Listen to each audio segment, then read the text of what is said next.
तुमने पुनीत महाराज का नाम सुना होगा, गुजरात में तो खूब लोग जानते हैं पुनीत महाराज।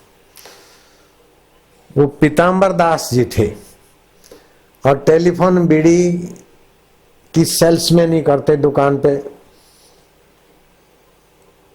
3 रुपए की 500 बीड़ी, 1000 बीड़ी, 1.5 रुपए की 500 बीड़ी पी के देखो, पिला के सेल्समैन ही करते थे।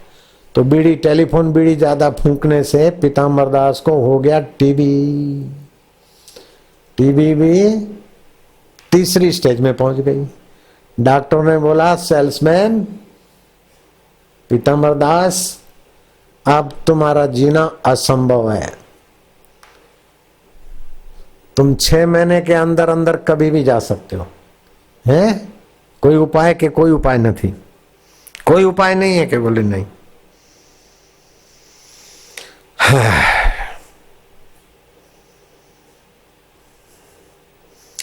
अहमदाबाद में रायपुर है, अगर मैं झूठ बोलूं तो तुम मरो बस।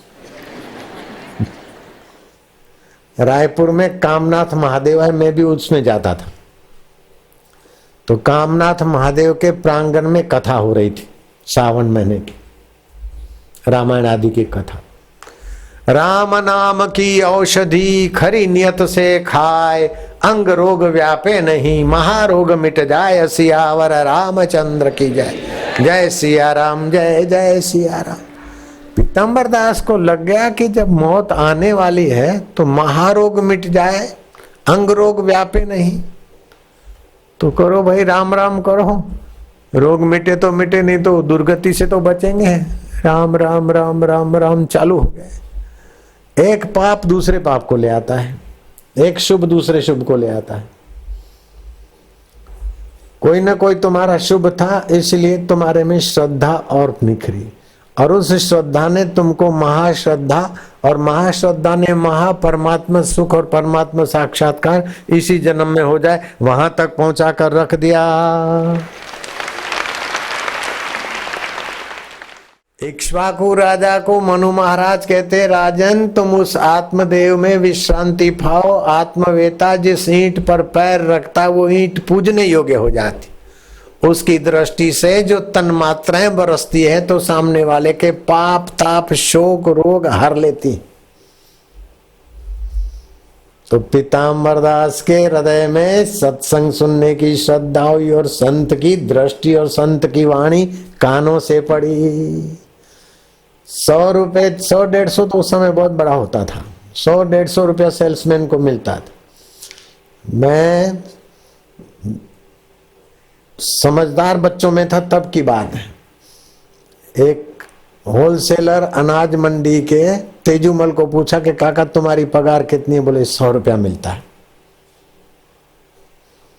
कबूतर खाने में होलसेल मार्केट का वो सेल्स ये मैनेजर था, 100 रुपया उसका पगार था। उसके पहले पुनीत भाई हो गए। तो ये तो मैं 100-150 बोलता हूं, हो सकता है कि 70-80 रुपया भी हो। 100-150 से ज्यादा पगार नहीं थी।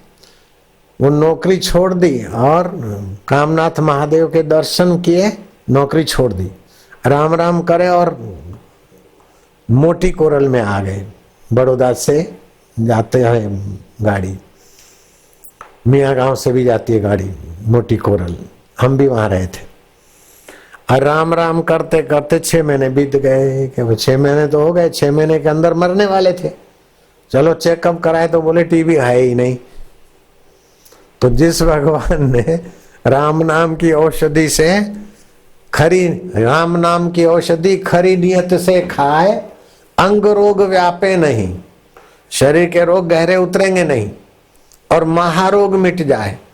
अब तो पीताम्बर दास राम नाम रटते रहे और भजन बनाते रहे और भजन गाते रहे। वो इतना उनका कंठ भी सुंदर हो गया और प्रचार हो गया। तो अहमदाबाद मणिनगर भालकिया स्टैंड के पास उनका आश्रम है। हम बच्चे थे तो उनके आश्रम में जाते थे, अभी भी है। और उनको हमने देखा भी था, वो भजन करते थे, बहुत लोग होते थे उस समय, बहुत लोग, खैर इससे थोड़े कम ही होंगे। लेकिन फिर भी उस समय आज 1950 में तो इतने लोग दिखना भी बहुत लगता था। फिर उन्होंने कोई कार्यक्रम किया तो दाल भात शाक लाडू, तो लाडू भी हमने खाए उनके, बच्चे थे, लाडू जमाड़े छे तो गरमा गरम दाल ने तुवरनी दाल ने બરાબર કુકમવાળી બહુ મજા આવે। ઘરની બાજુમાં જ મંડપ હોય તો પછી બેસી જવાનું બાળકોએ, जय श्री कृष्ण।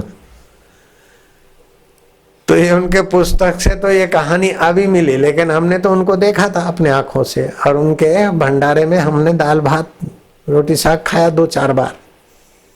और उनका पुनीत आश्रम में भी हम गए, जन कल्याण मैगजीन उनकी निकलती। तो कहाँ तो 70-80 रुपए में नौकरी करने वाले सज्जन, और कहाँ राम नाम का आश्रय मिल गया, पाप नाशिनी ऊर्जा जागृत हुई, सत्संग मिला। तो ये चौथे नंबर की ईश्वर की कृपा ऐसी है कि पहली तीनों कृपा को पल्लड़ में डाल दो, चौथी कृपा हयात महापुरुष का सत्संग दिला देती है। ये तो कृपा की पराकाष्ठा है।